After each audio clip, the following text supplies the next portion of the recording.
if you really liked his story, which was about teaching, I've come to tell you another teaching story. Not quite as heartfelt, unfortunately. So I'm a public high school teacher here in Philadelphia, and and if I know one thing, I know what it feels like to get burnt. And by that I mean get majorly insulted. It's kind of like a daily chore in my life to be insulted. It almost seems like it's kind of like the crux of modern public education. It's like, how much can you withstand?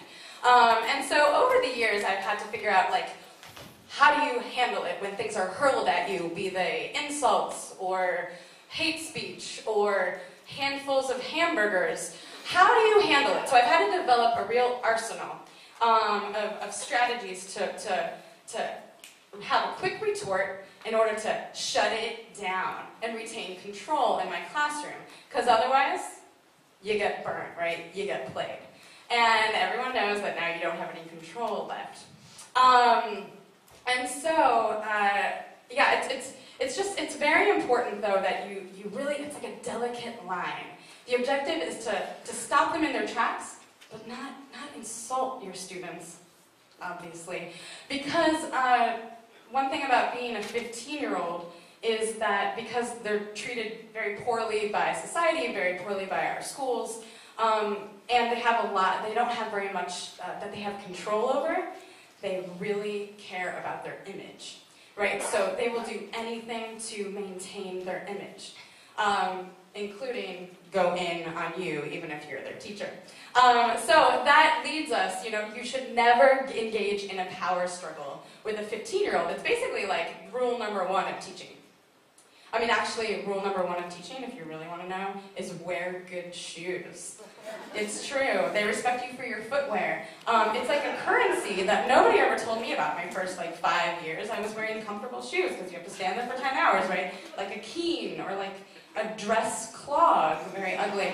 But for real, if you put on like a sensible lady's heel or a nice sandal with a pedicure, it's like solid gold. And so, yeah, wear good shoes. Never engage in a power struggle. I adhere with fidelity to these 2 rules, because when I haven't, anytime I've engaged in a power struggle, I've lost. And there I am, like, backpedaling and being like, oh, I didn't mean to, and and then they know it. Ms. Weinrod no longer has control in this classroom, right? And then it's like, oh God, anything could happen. So I never have until one fateful day last year. It was about this time of the year, end of May, beginning of June, and it was hot. We were in my 3rd floor classroom at Kensington High School at an illegal 89 degrees, kind of all baking together. And I was irritable, and they were irritable. And Alicia Gomez wanted to protest getting a 0 on her homework, which, for the record, she did not turn in. And so sorry if you can't handle a curse word, my mom said it was okay to curse. She says, I fucking hate you. I'm glad they fired you. And so this was last year when there was like $1 billion budget cut and thousands of people got laid off, including me. And I was like hot, irritable, and I had no patience. So I just sat there and I said, you are so fucking disrespectful. If you don't want to be here, then get the fuck out of this room. I know. Miss Weinhardt had just dropped the F-bomb. And it was basically like I had taken off my glove and thrown it down and said, okay, teenager, you want a power struggle? Let's have a power struggle. And so, to save face, she looks at me and she's like, nah, you get the F out of here. And then I was like, no, you get the F out of here. And she huffs and puffs and looks around and everyone else is like, whoa, man, Miss Weinhardt was thirsty. And she grabs her stuff and huffs and puffs and sucks her teeth at me and looks at me and walks out the door, and then, to add insult to injury, slams it behind her as hard as she can.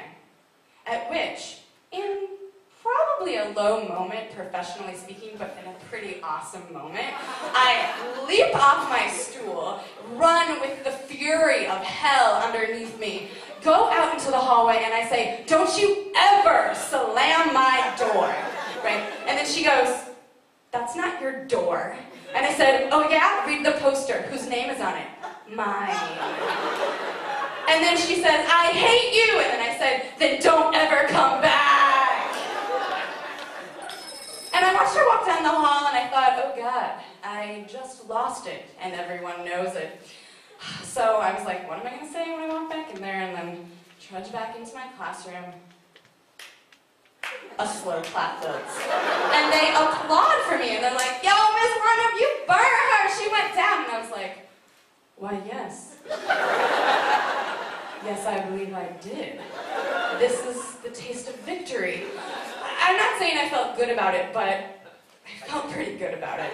The next day, I knew that things really needed to change. It was still going to be hot. I needed to cool off, stay cool, and not lose my cool. Put on a nice little summer dress and some sandals, walked into class and was like, we're gonna handle this. Third bell. Alicia Gomez walks in. I'm like, what's gonna happen? She looks at me, and she goes quietly and sits at her desk. I was like, oh, okay.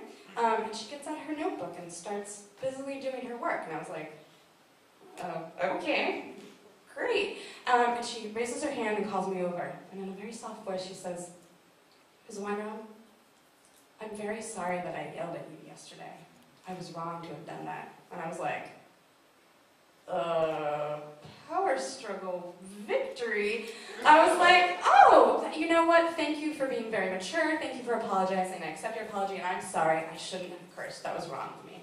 We both look at each other and smile a pleasant smile. I turn to go, and she says, oh, and Ms. Weinraum, I really like your shoes.